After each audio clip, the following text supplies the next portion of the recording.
Welcome to St. Kitts, where you can walk from your cruise ship straight into a UNESCO fortress, ride the Caribbean's last sugar train, and still be back before sunset. You're standing in Port Zante, one of the Caribbean's most convenient cruise terminals, and today we're unlocking St. Kitts to help you see its best highlights in a single unforgettable port day. This isn't just another Caribbean stop. St. Kitts offers British colonial history, volcanic landscapes, and authentic island culture without the overwhelming crowds of bigger ports. The best part? Almost everything worth seeing fits perfectly into your shore time, and you can explore most of it independently without expensive ship excursions. I'm here with travel day trip ideas, and in the next few minutes, I'll walk you through the island's top attractions, share insider tips for getting around, reveal the best local food experiences, and show you how to avoid the common mistakes that catch most cruise passengers off guard. Let's start with your priority framework for St. Kitts, because smart planning makes all the difference. Your essential must-do is visiting Brimstone Hill Fortress, the Caribbean's best-preserved colonial fortification with panoramic views that will take your breath away. If you have moderate time, add Timothy Hill Overlook, where the Caribbean Sea meets the Atlantic Ocean in one stunning vista. Then stop at a local beach like South Friars Bay or Cockleshell Beach. If time runs short, focus on the fortress experience and a quick walk through Basseterre's historic centre, both easily manageable in 4 hours. The moment you walk off your ship at Port Zante, you're perfectly positioned. This cruise terminal sits literally across the street from Basseterre, the capital city. You can walk into town in 5 minutes, making this one of the Caribbean's most accessible cruise destinations. The city centre features colourful colonial buildings, the historic circus with its Victorian clock tower, and Independence Square, where Georgian architecture surrounds a peaceful park. But here's your first money-saving secret. Don't linger too long in the terminal shops. The real St. Kitts experience and better values wait just outside. Now let's talk about getting around efficiently, because transportation choices make or break your port day. Taxis wait right outside the terminal with government-regulated fixed rates, so there's no haggling or surprises. A taxi to Brimstone Hill Fortress costs about $15 per person with a 4-passenger minimum, while a trip to Timothy Hill runs around $10 per person. Here's tourist trap number 1 to avoid. Don't assume you need expensive ship excursions when local taxi drivers offer personalised island tours at a fraction of the cost. Many drivers will take you on a custom 3 to 4 hour tour. For the truly independent traveller, rental cars are available near the port starting around $60 per day, and driving is straightforward despite being on the left side of the road. Public minibuses offer the cheapest option at just a few dollars per ride, but they follow local schedules that don't always align with cruise passenger needs. Let's explore what makes St. Kitts truly special, starting with Brimstone Hill Fortress National Park. This UNESCO World Heritage Site sits 800 feet above sea level on the northwest coast, about 30 minutes from the port. Built by enslaved Africans and British military engineers between 1690 and 1890, this massive stone fortress earned the nickname Gibraltar of the West Indies. As you walk through the restored barracks, officers' quarters, and artillery positions, you'll understand why this fortress was considered nearly impregnable. The views from the top stretch across the Caribbean to neighbouring islands, including Saba, St. Eustatius, and St. Barth's on clear days. Admission costs $15 for adults, and you should plan at least an hour to explore properly. The site includes well-maintained paths and informative plaques, though the Caribbean sun can be intense, so bring water and sunscreen. Here's tourist trap number 2 that catches many visitors. Don't skip the fortress thinking you've seen enough colonial forts elsewhere. Brimstone Hill's combination of dramatic setting, excellent preservation, and historical significance makes it genuinely unique. This isn't just another old fort.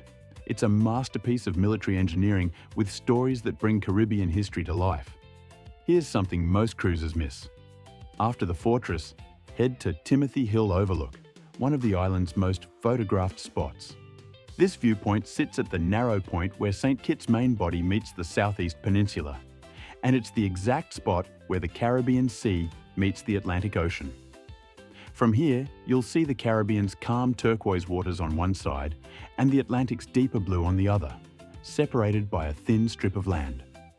The contrast is stunning, and the view extends to Nevis, St. Kitts' sister island, just 2 miles across the channel. This stop is completely free and takes only 10 to 15 minutes, making it perfect for a quick photo opportunity between other attractions. Now let's talk about beaches, because St. Kitts offers several excellent options within easy reach of the port. South Friars Bay sits on the calm Caribbean side, about 10 minutes from Basseterre. This beach features soft golden sand, gentle waves perfect for swimming, and several beach bars, including the popular Caribelle Beach Club, where you can rent chairs and enjoy fresh seafood with cold Carib beer. The atmosphere here feels authentically Caribbean without the manufactured resort vibe. For a more adventurous beach experience, head to Cockleshell Beach on the southeast peninsula, about 25 minutes from port. This beach offers stunning views of Nevis across the channel, and you might spot the famous green vervet monkeys that inhabit the area. Reggae Beach Bar serves excellent local food and tropical drinks, and the snorkeling around the rocks reveals colourful fish and sea urchins. Just watch your step in the water and consider wearing water shoes. Here's tourist trap number 3 that frustrates many cruise passengers. Don't waste time trying to visit multiple beaches in one day. Choose one beach that matches your vibe, spend quality time there, and combine it with 1 or 2 other major attractions. Trying to beach hop eats up your limited port time with transportation and leaves you feeling rushed rather than relaxed. For your authentic local food experience, skip the tourist restaurants in Port Zante and head to the public market on Bay Road, just a short walk from the cruise terminal. Here you'll find vendors selling fresh tropical fruits, locally made hot sauces, and traditional snacks. Try saltfish and johnny cakes, a beloved Kittian breakfast of salted cod with fried dough, or sample goat water, a rich stew that's the island's national dish despite the name suggesting otherwise. The flavors combine African, British, and Caribbean influences in ways you won't find anywhere else.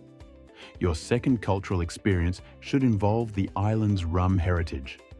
Visit the Caribelle Batik Workshop at Romney Manor, a 17th century plantation estate about 15 minutes from port. While the batik demonstrations show traditional fabric dyeing techniques, the real draw is the beautiful botanical gardens surrounding the estate and the massive saman tree that's over 350 years old. The property also houses a small rum shop where you can sample local spirits. This stop combines history, culture, and natural beauty in one convenient location that takes about 45 minutes to explore. If you're interested in the famous St. Kitts Scenic Railway, understand what you're getting. This narrow gauge train follows the old sugarcane railway around the northern part of the island, offering elevated views of coastline, villages, and cane fields. The journey takes about 3 hours round trip and costs around $145 per person. It's a relaxing way to see the island with minimal effort, and the double-decker cars feature air-conditioned lower levels and open-air upper decks. However, the railway doesn't stop at attractions, so you're essentially paying for a scenic ride with historical narration. If you have limited time or want hands-on exploration, a taxi tour offers more flexibility and better value. Before heading back to the ship, consider a quick stop at the circus in downtown Basseterre. This small roundabout features the Berkeley Memorial Clock Tower and serves as the heart of the city. Surrounding streets offer duty-free shopping for jewelry, liquor, and electronics, though prices aren't dramatically lower than home for most items.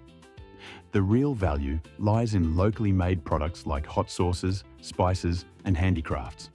Several shops near Independence Square sell authentic Kittian crafts at fair prices, and the vendors are friendly without being pushy. If your ship has a late departure, the waterfront area comes alive in the evening with locals gathering at outdoor bars and restaurants. The sunset views from Port Zante, looking toward the mountains, create perfect photo opportunities, and you'll experience the island's rhythm as the cruise crowd's thin and authentic Caribbean life emerges. St. Kitts proves that the best cruise experiences happen when you venture beyond the obvious tourist zones. By following local recommendations, exploring independently, and taking time to connect with Kittitian culture, you create memories that last long after your cruise ends. This island offers something genuinely special, a perfect blend of dramatic history, natural beauty, and warm hospitality without the overwhelming commercialization of bigger ports. Planning your own cruise? Grab the free quick guide below. It's packed with shortcuts and top spots from today's video. You'll also find our recommended local tours in the description, usually better and cheaper than the ship's options. Then check out the next video to keep planning your trip. Safe travels, and I'll see you at the next port.